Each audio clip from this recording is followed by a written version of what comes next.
Um dos fundos imobiliários mais luxuosos e cobiçados do Brasil está sendo negociado na bolsa com quase 30% de desconto sobre o seu valor real. Hoje, a nossa missão é entender por que o mercado está cobrando tão barato por ativos que abrigam a alta elite financeira do país. E, claro, detalhar como uma cirurgia financeira bilionária está acontecendo nos bastidores para reverter esse cenário. É um descompasso que chama muita atenção, né? Porque, de um lado, a gente tem o valor inquestionável do cimento, das marcas, da localização premium, mas do outro, existe uma ansiedade palpável do mercado em relação ao balanço patrimonial e à estrutura de dívida desse gigante. Com certeza. E essa é exatamente a proposta da nossa imersão técnica de hoje. Nós vamos mergulhar nas engrenagens do Fundo de Investimento Imobiliário BBI G11, o famoso BB Premium Mouse. E para quem nos acompanha e busca entender os bastidores institucionais, vale destacar que cruzamos dados de relatórios setoriais recentes, com um destaque especial para a cobertura oficial do Itaú BBA, além dos documentos gerenciais emitidos pelo próprio fundo. Exato. O nosso foco aqui será estritamente técnico, operacional e estratégico, porque, olha, temos na mesa uma dualidade fascinante. Um portfólio composto pela elite dos shopping centers brasileiros, operando com um desconto brutal na tela do pregão. Enquanto a gestão executa uma manobra muito agressiva para enxugar suas dívidas. Porque não basta olhar para o mármore polido e para as vitrines. Tem que olhar os números, né? Precisamente. É fundamental entender a matemática que mantém esse prédio de pé e, mais importante ainda, quem é que assina os cheques no fim do dia. Certo. Então vamos desempacotar isso. Antes de olhar para os números frios, as taxas, os tijolos, precisamos entender quem está pilotando essa estrutura. Faz todo sentido. Porque no mercado imobiliário corporativo, um ativo excelente pode ser arruinado por uma gestão ruim, assim como um ativo mediano pode ser muito otimizado por uma gestão brilhante. Aqui temos a BB Asset de um lado da equação, que é simplesmente a maior gestora do hemisfério sul. É um peso absurdo. Estamos falando de uma instituição com cerca de 1,7 trilhão de reais sob gestão. O peso institucional atrelado à história do Banco do Brasil traz uma musculatura financeira formidável. Uma capacidade de barganha gigante, né? Exatamente. E uma expertise brutal em estruturação de crédito privado. Mas gerir crédito é uma coisa. Gerir o dia a dia de um shopping focado na altíssima renda é outra completamente diferente. E é por isso que a jogada deles foi trazer a Iguatemi como consultora imobiliária do fundo. Se a gente pensar nisso com uma dinâmica de equipe de Fórmula 1, a BB Asset seria o motor do carro, certo? Gostei da analogia.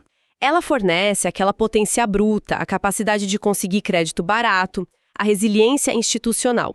E a Iguatemi é quem senta no cockpit. É o piloto especialista que conhece cada curva, cada zebra e cada ponto de ultrapassagem da pista do varejo de luxo de olhos fechados. O que é fascinante aqui é como essa parceria foi desenhada. Os documentos mostram que foi feito para garantir um alinhamento de interesses real. Não estamos olhando para um contrato de prestação de serviços comum. Não é só uma taxa fixa de consultoria? De jeito nenhum. Não é aquele modelo onde o consultor aponta para um prédio, sugere a compra, pega a comissão e vai embora, sem se importar se o ativo vai render dividendos ou não. Entendi. Então, existe o famoso skin in the game, a pele em jogo. Exato.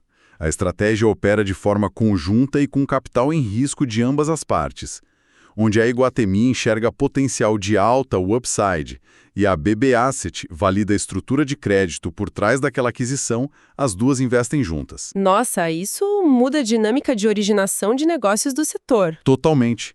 Fica muito claro que essa parceria é a chave mestra para o fundo acessar ativos hiper premium. Sem o relacionamento e a chancela da Iguatemi, esses shoppings da mais alta elite simplesmente não estariam disponíveis em prateleira para um fundo em fase inicial. Faz todo sentido. Esse tipo de imóvel circula num clube muito restrito, sabe? Então, com essa equipe de peso montada, o que exatamente eles colocaram no portfólio?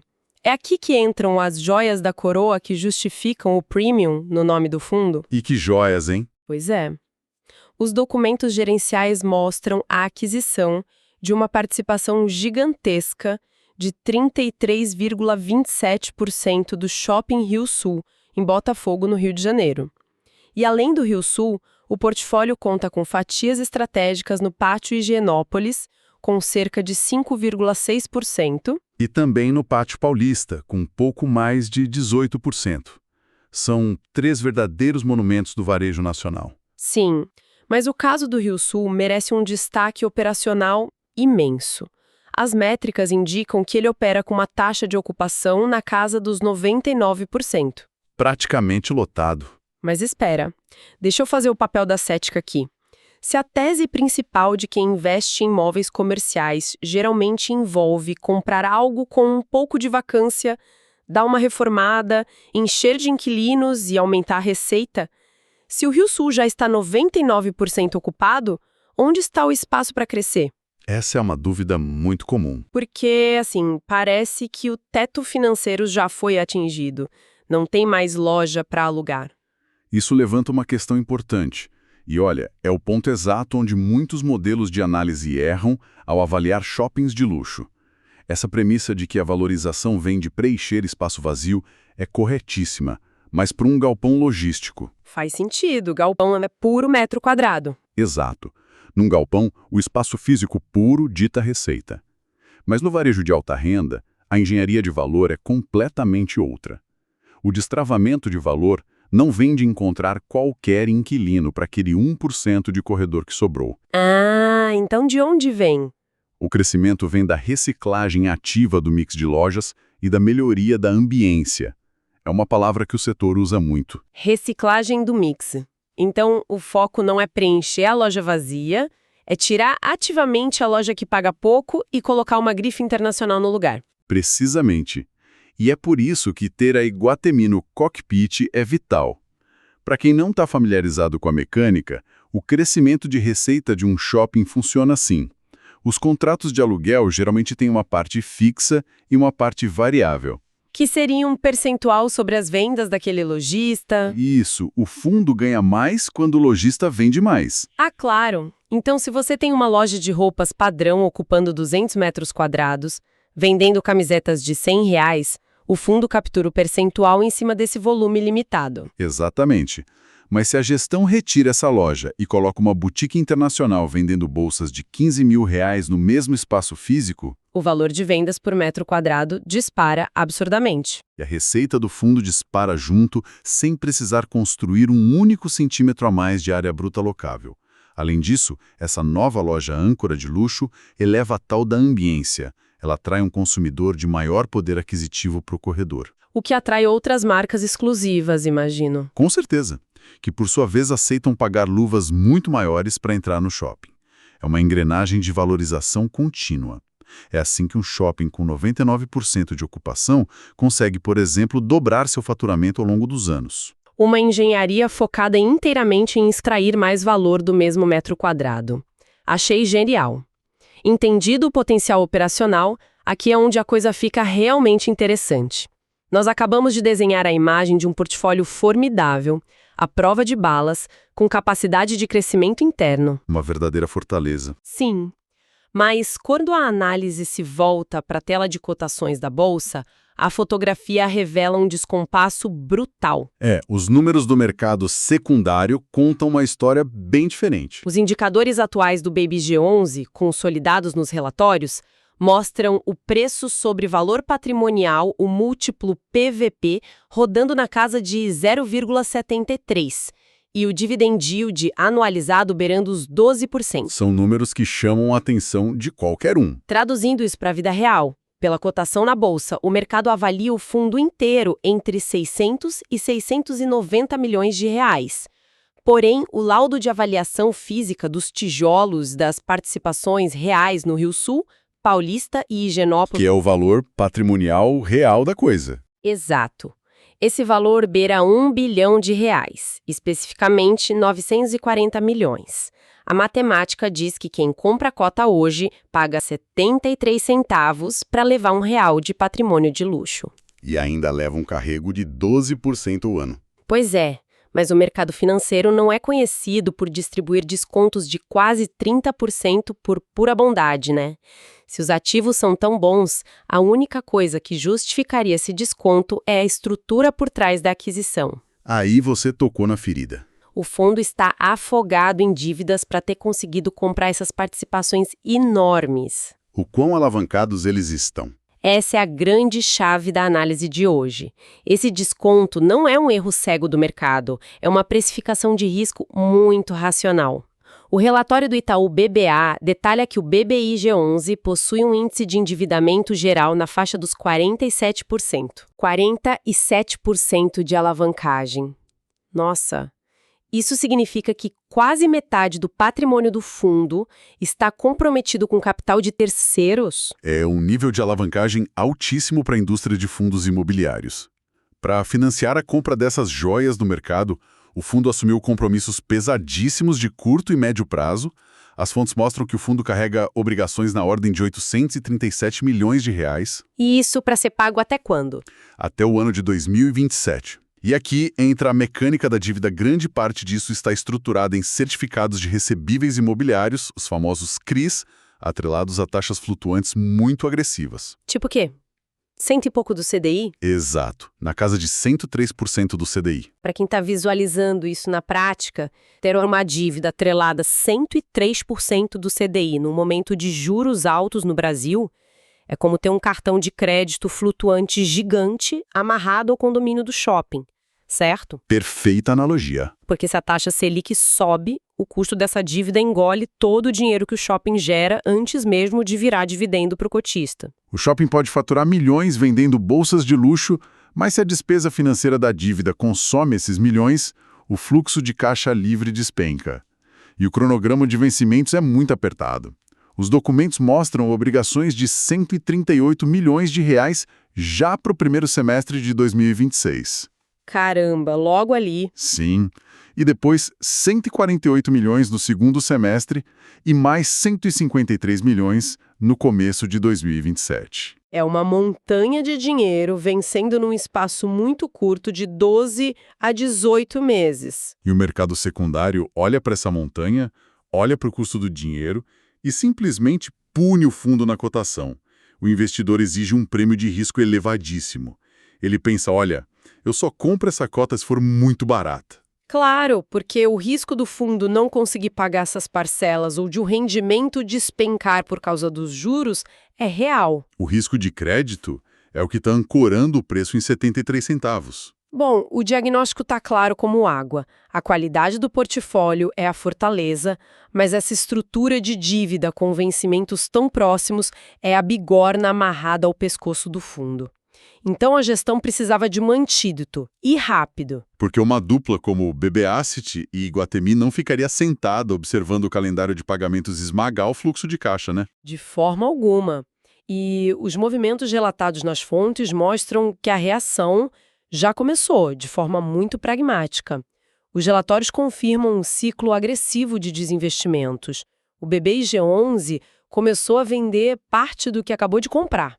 É a manobra de desalavancagem entrando em ação. As fontes oficiais detalham a venda de 9% da participação no prestigiado Shopping Pátio Higienópolis para outro gigante do mercado, o fundo XPML11, por 236 milhões de reais. Um valor super expressivo. E, paralelamente, engataram a alienação de 9% do Shopping Pátio Paulista. E é interessante notar a engenharia de governança na venda do Paulista. Desses 9%, 4,5% seriam adquiridos pela própria Iguatemi. Mas espera, a Iguatemi não é a consultora do fundo? Isso não gera um conflito de interesses técnico? Gera, sim. E é por isso que os documentos frisam que essa operação específica exige a aprovação dos cotistas de uma Assembleia Geral. Há uma trava de segurança. Essencial. Serve para garantir que a transação seja feita a preços justos de mercado, e não apenas para beneficiar a consultora. Então, o que tudo isso significa na prática? Traduzindo essa manobra, o fundo está fatiando as bordas do seu próprio portfólio, transformando tijolo em dinheiro vivo, para quitar essa montanha de CRIs caríssimos atrelados ao CDI. É uma escolha de sobrevivência e otimização. Sacrifica-se um pouco do tamanho total do império para blindar a saúde financeira, mantendo o controle das fatias maiores, como aqueles 33% do Rio Sul. Se conectarmos isso com o cenário macroeconômico, fica claro que não é uma liquidação de emergência feita no desespero. É uma gestão ativa de alto impacto. Veja a mecânica de valorização ao vender o Higienópolis para o XPML11. O fundo levanta o caixa exato para liquidar as obrigações mais sufocantes. Imediatamente, aquele cartão de crédito gigante que consumiu o fluxo de caixa desaparece. E o nível de alavancagem cai drasticamente. Mas não é só isso. As fontes indicam que essas vendas não estão sendo feitas a preço de custo. Existem mecanismos, principalmente nas opções com a Iguatemi, que garantem um retorno mínimo sobre o capital balizado em inflação, o IPCA, mais 7% ao ano. Ou seja, prova que o fundo está gerando ganho de capital. Ele comprou, estruturou e agora está vendendo uma parte com um lucro bem substancial. E isso muda completamente a percepção do mercado. Porque se o fundo prova que consegue vender ativos premium e gerar lucro suficiente para abater a dívida cara, aquele risco de crédito que forçava a cotação para baixo perde o sentido. A tese de risco se desfaz. É por isso que relatórios institucionais, como o do Itaú BBA, revisaram a recomendação do BBIG 11 para compra. O racional é matemático, né? Totalmente matemático. A partir do momento em que a gestão demonstra capacidade executiva para aliviar a alavancagem de 47%, o fator medo é removido da equação.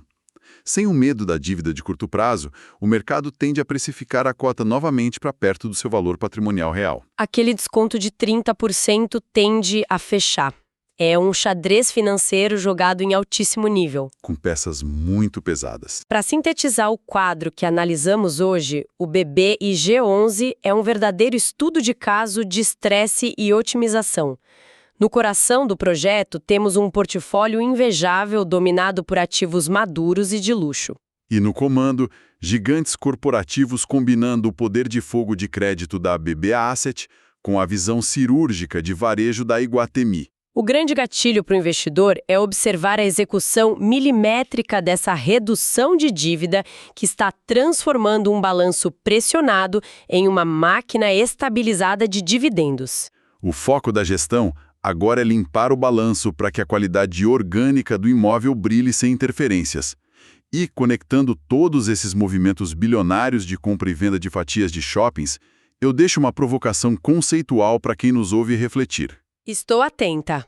Nós estamos acompanhando gestoras gigantes como BB Asset, XP e Iguatemi, trocando participações em shoppings icônicos entre si. É um mercado hiper restrito. Se essa tendência de xadrez imobiliário continuar, será que na próxima década a totalidade dos shoppings premium do Brasil estará concentrada nas mãos de um oligopólio de apenas 3 ou 4 megafundos? É uma possibilidade bem real. E se isso acontecer, como essa hiperconsolidação afetaria o poder de barganha dessas gestoras na hora de negociar os aluguéis com os grandes lojistas e marcas internacionais? Uma excelente reflexão.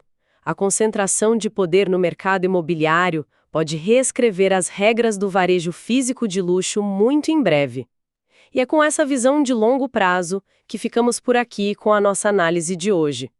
Continuem questionando, continuem analisando a mecânica por trás das grandes movimentações institucionais e até a próxima imersão. Este é o seu panorama rápido sobre os avisos legais e riscos nos fundos imobiliários. Todo o material financeiro que a gente consome por aí é, na verdade, estritamente educativo, sabe? E entender aquelas letrinhas miúdas antes de colocar o seu dinheiro na renda variável é literalmente o passo mais vital para sua sobrevivência no mercado. Primeiro, você precisa assumir o volante das suas escolhas. Olha, esses relatórios e análises de mercado não são recomendações diretas de compra ou venda. A decisão final é sempre sua. Consumir conteúdo financeiro é tipo usar um aplicativo de GPS. A ferramenta te mostra o trânsito, as rotas e os buracos, mas quem pisa no acelerador e assume a responsabilidade pela direção, no fim das contas, é você. Segundo, já que você é o motorista, precisa saber que essa pista tem umas oscilações bem sérias e o risco de perder patrimônio é muito real.